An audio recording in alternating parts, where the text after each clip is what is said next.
Gue datang dari keluarga yang nggak punya warisan, nggak punya privilege, hidup cukup buat makan doang sehari-hari. Justru karena itu gue ngerti, uang itu capek kalau dicari. Dan dari latar belakang itu yang gue bikin gue bebas secara finansial. Gue pernah ada di fase uang pas-pasan, keluarga menengah, hidup cukup buat makan, bukan buat gaya. Dari kecil gue lihat satu pola, kalau orang yang datang kaya itu sering stres tentang uang. Tapi orang yang beneran kaya, mereka beneran aman secara finansial, hidupnya sederhana dan kelihatannya sederhana kalau keluar rumah. Dan dari situ mindset gue kebentuk.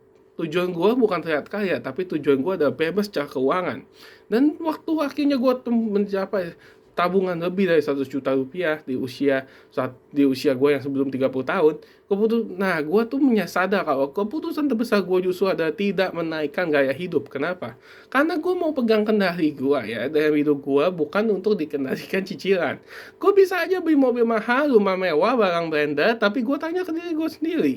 Ini gue mau mencapai kebebasan finansial, apa gue mau nambah beban gue? Gitu.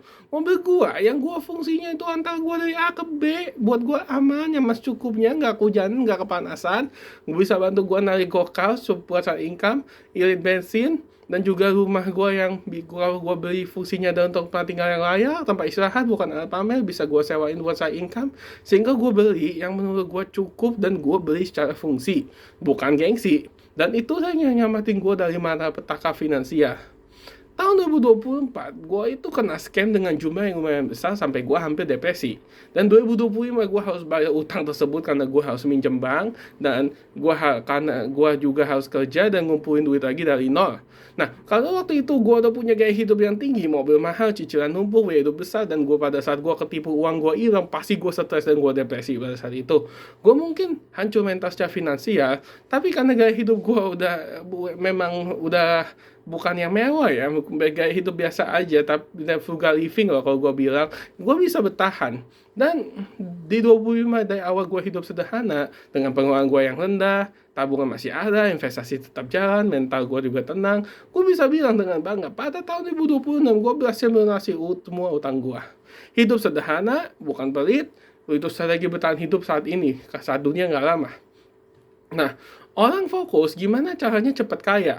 Gue fokus ke gimana caranya terus bertambah kaya. Caranya adalah gue nabung walaupun masih kecil, investasi walaupun uangnya kecil, konsisten tiap bulan, tidak menaikkan gaya hidup tiap income naik. Saat income naik, aset itu juga harus naik 2 sampai 3 kali lipat. Dan ini yang gue pegang teguh. Kaya itu bukan satu momen, kaya itu adalah kebiasaan harian.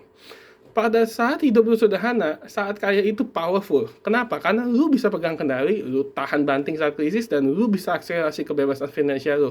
Dan ingat ini, orang miskin itu adalah orang yang pengen terlihat kaya, tapi orang yang kaya dan beneran kaya itu adalah orang yang bebas secara finansial. Gue pilih bebas utang, dan gue bebas secara keuangan sekarang ini. Karena gue yakin, kalau gue bisa, lu pasti bisa. Thank you for watching.